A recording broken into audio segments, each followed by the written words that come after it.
Russia, the Soviet Union, was alone. China is not alone. I'm going to start with a very short segment. It's a story of something that began 8 years ago in 2017.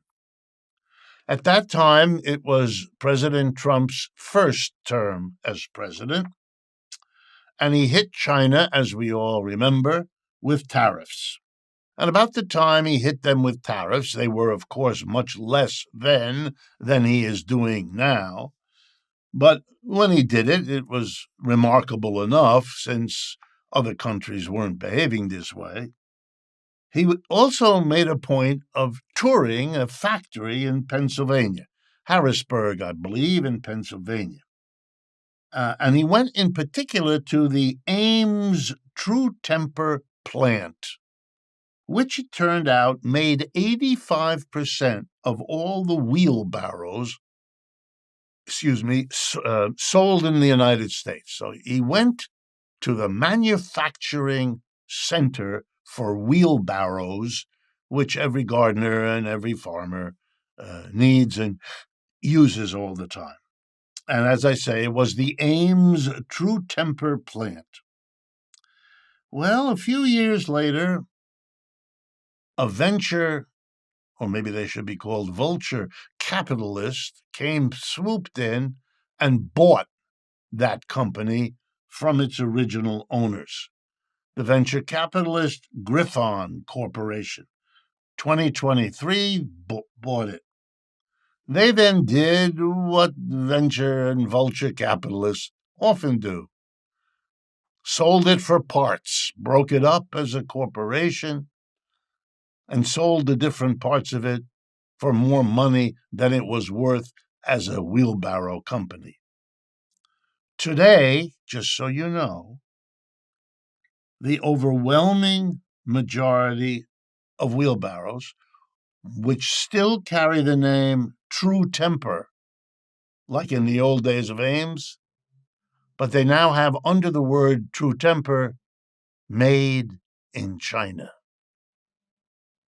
That's how it's done, friends.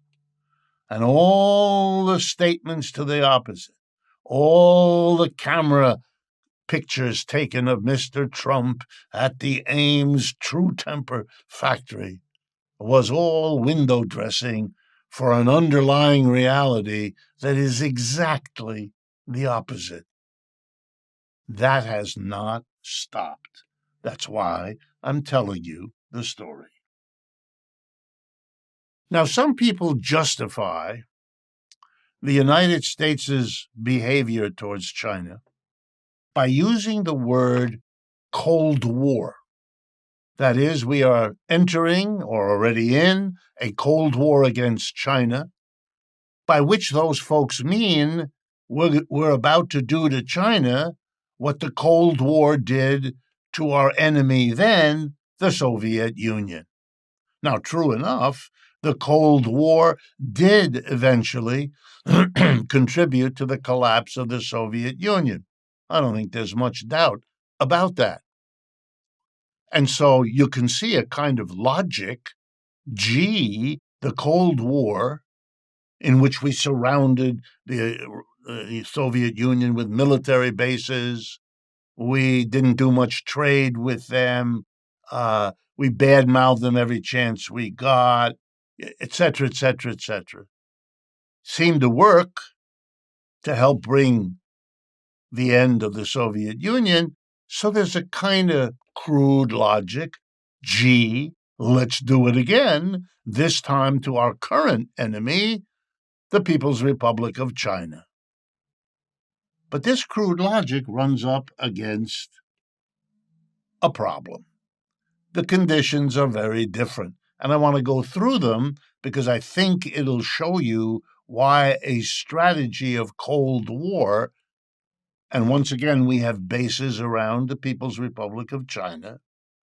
The 7th Fleet of the U.S. Navy sits in the South China Sea, right offshore.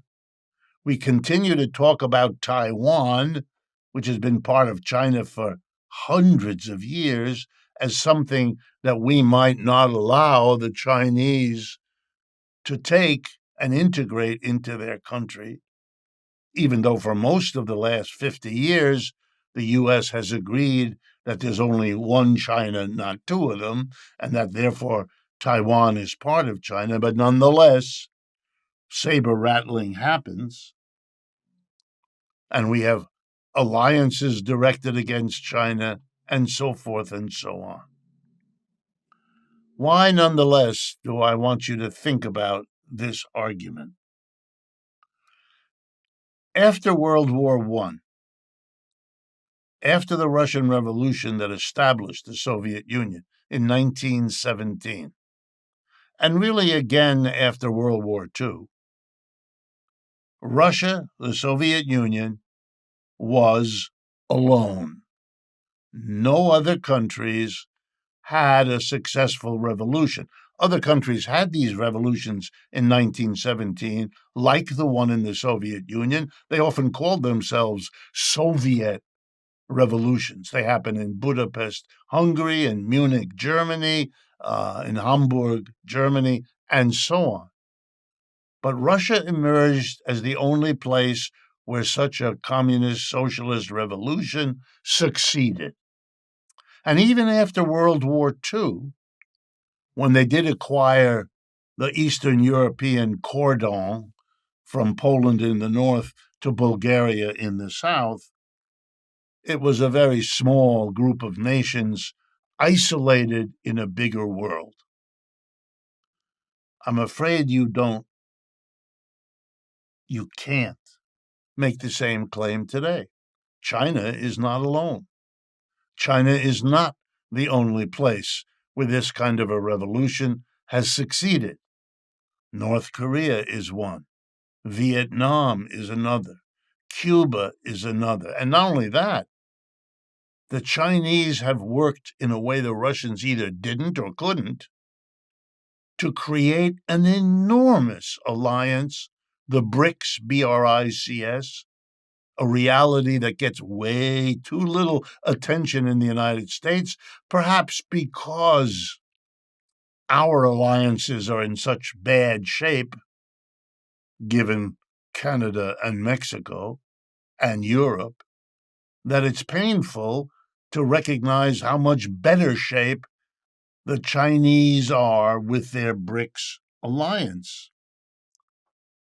Then, over the last 40 years, as we've talked about in other programs, the United States lost its manufacturing base. Yeah, but China got one. China built up its manufacturing base, so it's now the largest manufacturing base anywhere in the world. No comparison with anybody. They got it. We lost it. That was never the situation between the United States and the Soviet Union. And not only that, because of their size, and because of the fact that over the last 10 years, China has worked very hard to develop its internal market, raising the wages of its workers so they could afford to buy all that their manufacturers can sell. You now have a China that is much less dependent on the outer world than it was, whereas the United States has become more dependent on the outer world than it was. So in all these ways, waging a Cold War against China is a large mistake.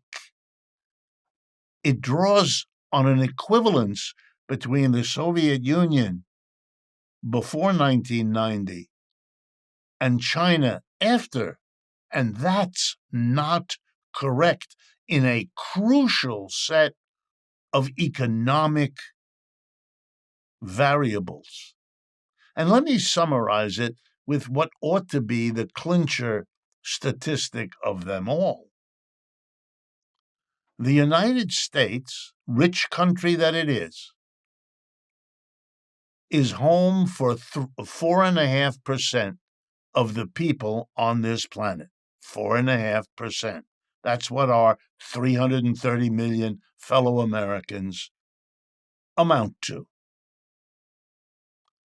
China and the BRICS, China and the carefully cultivated alliance it has, includes more than 50, more than 50% of the people on this planet are gathered in the alliance of the Chinese. Even if you add Europe and North America, Canada, Mexico, the United States doesn't come close. And I want to remind you, Russia and China together have a nuclear arsenal equivalent to that of the United States. The world has radically altered. The Cold War that the United States could and did wage effectively is not available now. And to try to proceed as if it were, well, here's the kind of mistake you'll make. In February of 2022, Russia invaded Ukraine. The United States said, we're going to hit you with the mother of all sanctions. We won't allow you to sell your oil and gas in Europe. We will hamper you with your shipping and your money, and we'll take 300 billion of your assets and freeze them. And what did they say this would do? Bring Russia to its knees. That's a quote. Turn the ruble into rubble. Another quote. Did any of that happen? No. None of it. Ruble's worth more now than was then. Russia's economic growth over the last year is the envy of all of Europe. No one in Europe has done as well as the Russians while they fight a war. You know what the mistake was? Didn't understand that Russia was part of BRICS. When they couldn't sell their oil and gas to Europe, instead of that being a punishment, they just pivoted and sold their oil and gas to India and China, thereby paying for the war, which they are winning. We're going to make similar mistakes in the future if we wage a Cold War when that's no longer the situation where we can win anything.